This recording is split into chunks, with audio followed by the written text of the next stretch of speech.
ஞானப்பழத்தை பெறும் விநாயகர். பார்வதி தேவி கணபதியிடம், எப்படி குமாரா, உன்னால் மட்டும் இந்த உலகத்தை எங்கும் செல்லாமல் வலம் வர முடிந்தது என்று கேட்டார். அதற்கு கணபதி தன்னுடைய தந்தையான சிவபெருமானை வணங்கி, தந்தையே, தங்களிடம் இருந்து உருவானவை தானே வேதங்கள். அதில் கூறப்பட்டுள்ள கருத்துக்கள் யாவும் உண்மை என்றால் நான் இந்த உலகத்தை வலம் வந்துள்ளேன் என்பது உண்மையே என்று கூறினார்.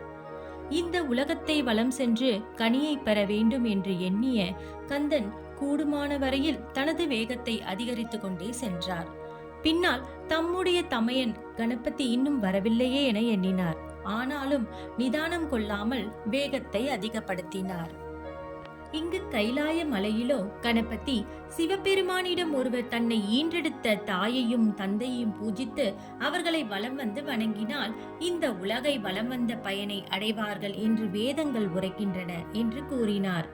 மேலும் ஒருவர் எங்கும் செல்லாமல் தீர்த்த யாத்திரை பயணம் மேற்கொண்டு புண்ணிய நதிகளில் நீராடிய பலனை தன்னுடைய வீட்டில் இருக்கும் தாய் தந்தையரை பூஜிப்பதாலும் அவர்களுடைய பாதங்களை அலம்பி அந்த தீர்த்தத்தை தலையில் தெளித்துக் கொள்வதாலும் புனித நதியான கங்கை நதிக்கரையின் தீர்த்தத்திற்கு இணையாகும் என்று வேதங்கள் யாவும் உரைக்கின்றன. வேதங்கள் என்பது தங்களின் திருமுகத்தில் இருந்து தோன்றியவை. வேதங்களின் பிறப்பிடமாக உள்ள தங்களையும் என்னை ஈன்ற என் தாயையும் வலம் வந்தாலே இந்த உலகத்தை வலம் வந்ததற்கு ஈடாகாது எனில் வேதங்களில் கூறப்பட்டுள்ள கருத்துக்கள் யாவும் உண்மையில்லாமல் பொய்யாகுமா என்று தன் தந்தையிடம் கேட்டார் கணபதி. கணபதியின் சாதுரியமான உரையாடல்களை கண்ட பார்வதி தேவி அவரை அரவணைத்து மிகவும் மகிழ்ந்தார்.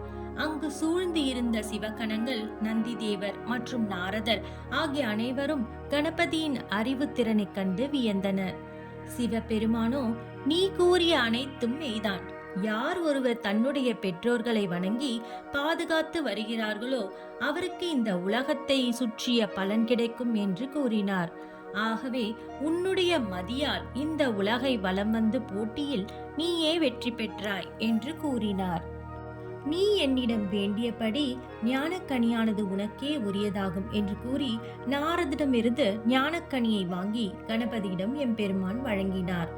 போட்டியானது நிறைவு பெற்றது என அங்கு சூழ்ந்திருந்த அனைவரும் எண்ணினார்கள். இந்த உலகத்தை தன்னுடைய அண்ணனை விட முதலில் வலம் வந்துள்ளதாக எண்ணி வெற்றியின் மகிழ்ச்சியில் கைலாயத்திற்கு குமரன் வந்தான். அப்பொழுது கைலாய மலையில் இருந்து திரிலோக சஞ்சாரியான நாரதர் அவருடைய கரங்களில் அந்த ஞானக்கனி எதுவும் இல்லாமல் வருவதை கண்டார். நாரதர் தன் கரங்களில் கனி இல்லாமல் வருவதை கண்ட குமரன் நாரதரிடம் சென்று, நாரத முனிவரே, தாங்கள் கொண்டு வந்த கனி எங்கே என்று கேட்டார். இன்னும் என்னுடைய தமையன் இங்கே வரவில்லையே என்று கூறினார்.